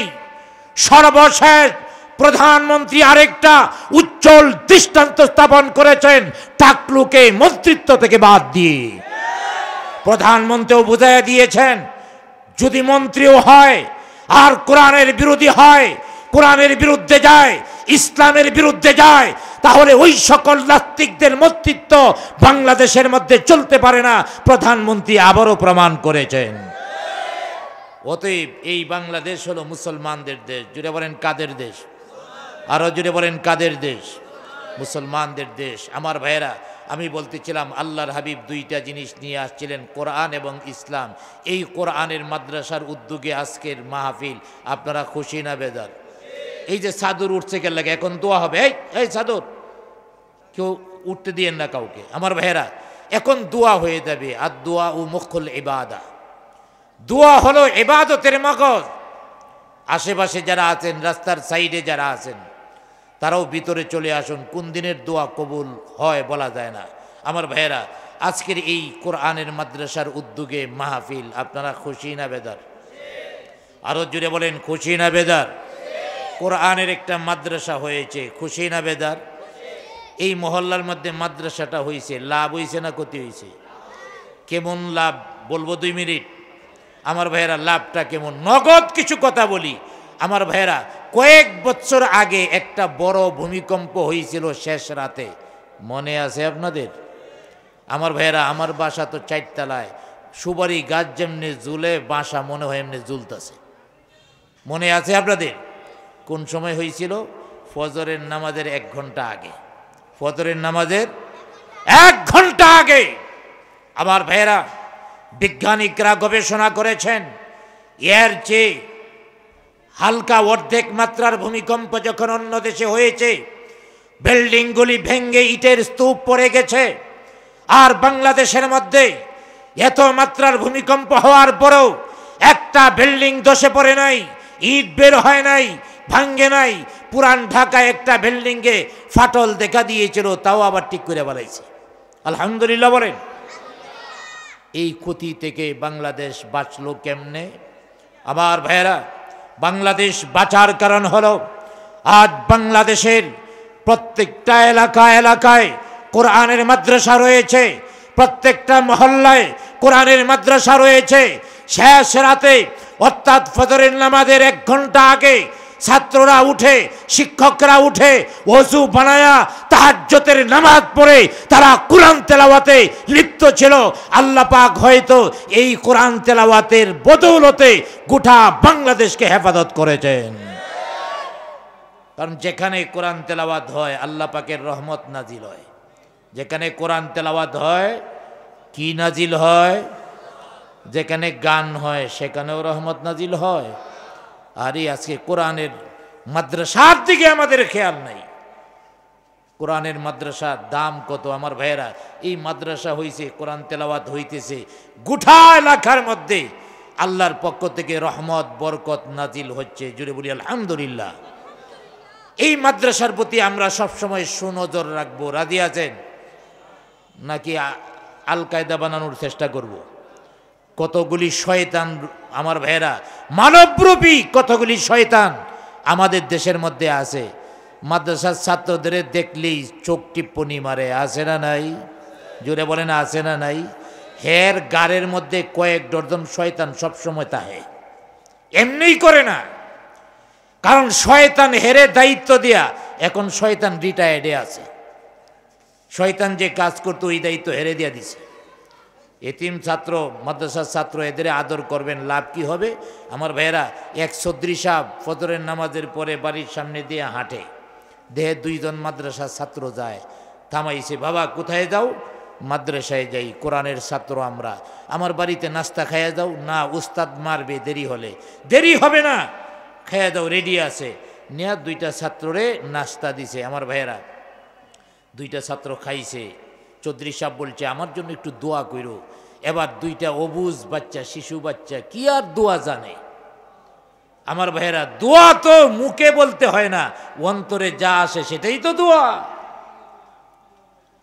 2টা বাচ্চা হাত তুলে আল্লাহর কাছে দোয়া করে, আল্লাহ, চৌধুরী সাহেব আমাদেরকে আদর করেছেন, আমাদেরকে খাওয়াইছেন, আল্লাহ তাআলা চৌধুরী সাহেবকে সব ধরনের বিপদ আপদ থেকে তুমি বাঁচায়া দিও। দোয়াটা ছোট কিন্তু আল্লাহর দরবারে কবুল হয়ে গেছে। সুবহানাল্লাহ বলেন। আমার ভাইয়েরা, রাত্র যখন হয়েছে, রাত্র হওয়ার পরে চৌধুরী সাহেব স্বপ্ন দেখে মারা গেছে।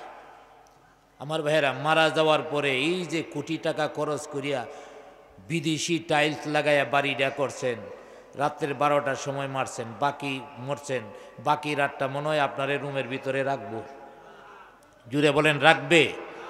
বিদেশি কম্বলটা গায়ে দিয়ে ঘুমাইছিলেন, ওই যে লন্ডনে গেছিলেন নিয়ে আসছেন, এটা গায়ে দিয়ে ঘুমাইছেন, এই কম্বলটা আর গায়ের উপরে থাকবে?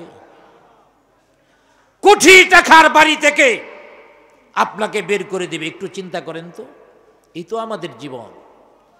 আমার ভাইয়েরা, কোটি টাকার বাড়ির ভিতরে আমার জায়গা হবে না, বাড়ির সামনে আনবে, একটা সামিয়ানা টানায়া ওখানে রাখবে, বিদেশি কম্বলটা দিবে না, ঠান্ডার দিন তাও দিবে না। কেন দিবে না?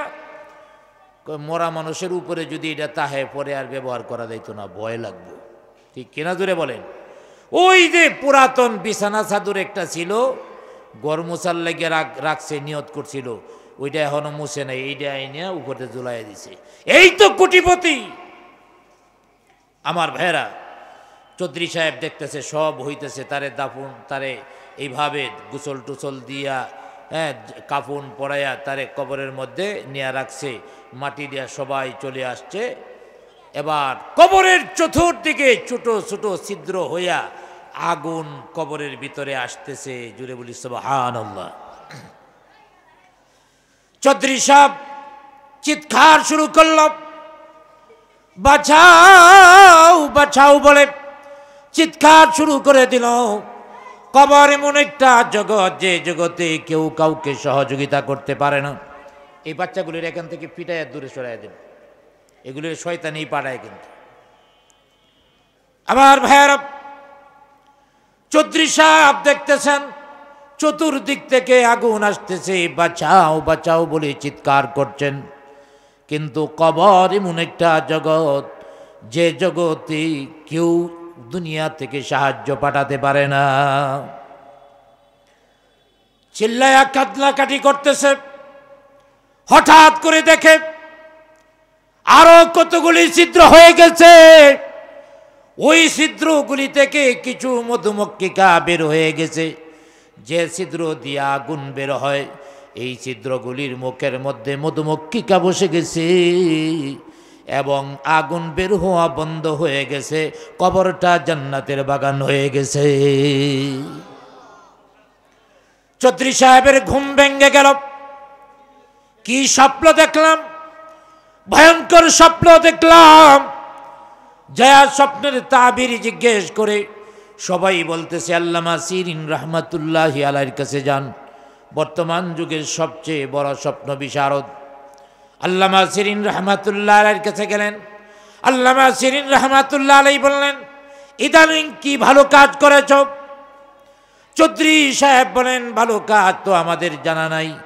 না, বলেন কি ভালো কাজ করেছ? চৌধুরী সাহেব বললেন, ভালো কাজের মধ্যে মনে হয় মাদ্রাসার 2টা ছাত্রকে মাথার মধ্যে হাত বোলায় দিয়া আদর কইরা এক বেলা খাবার খাওয়াইছিলাম।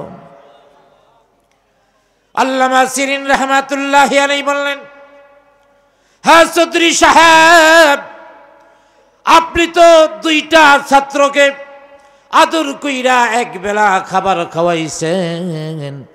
এই যে এক বেলা খাবার খাওয়াইছেন, এক একটা ভাত এক একটা মধুমক্ষিকা হইয়া কবরের মধ্যে ডুইকা আগুনের ছিদ্রর মুখের মধ্যে বইসা গেছে এবং কবরে আগুন প্রবেশ বন্ধ করে দিয়েছে।